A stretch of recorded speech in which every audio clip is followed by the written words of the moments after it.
So the Marvel Cosmic Invasion demo just dropped recently and I gave it a try, and it was a super average experience. Stay tuned as I peel back the skin of their creative bankruptcy.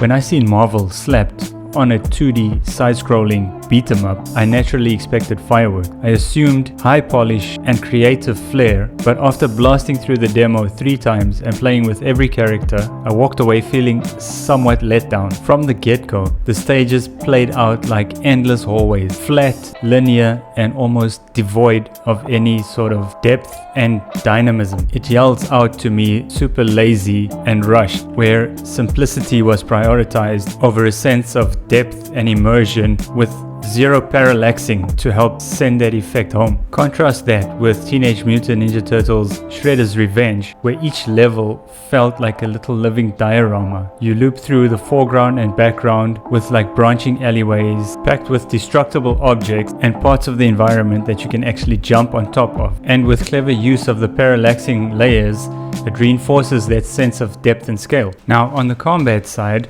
Marvel Cosmic Invasion goes through the motions, like most beat 'em ups, you have repetitive button mashing. But with these characters, you have a primary attack, then you have a ranged attack, and depending on the character you're using, you either have a block or a dodge, and then you have some super attack. I mean, all in all, not too bad, but it's the super attacks that really left me feeling flat. Depending on which character you're playing with, the supers are really lacking in any punchiness. I feel like that it doesn't have that room clearing ability that you would expect, I guess, from a Marvel game. It's really underwhelming and forgettable. Now, my biggest pain point here is that Marvel strips out a lot of the basics and staples that you find in beat 'em ups. Like there aren't any pickup that you can throw. There's no grenades or knives or barrels that you can pick up and throw at the enemy, and neither do the enemies throw anything really at you either. The enemies don't trap you in some way and force you to button mash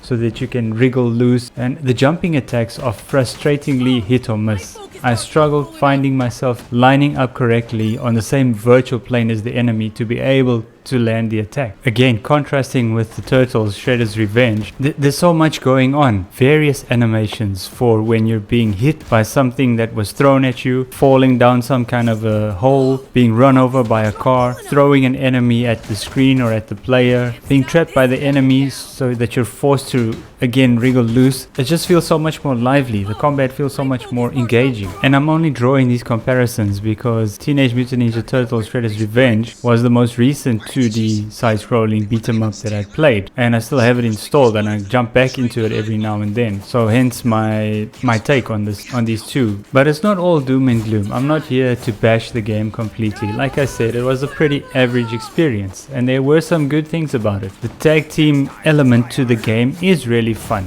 I have to admit that when you're in the heat of battle in some cases and you're getting overwhelmed, tagging in your partner, they jump in and you throw a super with them and you do your super simultaneously, it does feel somewhat satisfying. And of course there's that challenge of finding the best matchups, which two teammates work the best together that complement each other's style and which complements your play style. And then of course there's the online team ups or matches that you can play with other players up to 4, and it really gets chaotic and really busy on screen, and there's a lot of button mashing and everyone's trying to jump at the next enemy to try and land some hits so that you can at least build up your combo meter, I guess. And this is really fun. The chaos that it brings, being with all these other players simultaneously on the screen, trying to make sure that you keep your eye on your character all the time, is part of the fun and part of the challenge. Out of the gate, the demo lets you play with 9 characters, and a really decent lineup for a demo. And digging into some of the information on the official site, there are several other characters that will be playable, namely Black Panther, Silver Surfer, and some others. Now I do appreciate that this is only a demo and the full game may offer a way different experience, a lot more of everything. But right now, as I said, the demo left me feeling flat, and I'm gonna leave it up to you guys to try it out, see for yourself what you feel, and do let me know if you disagree with what I'm saying here.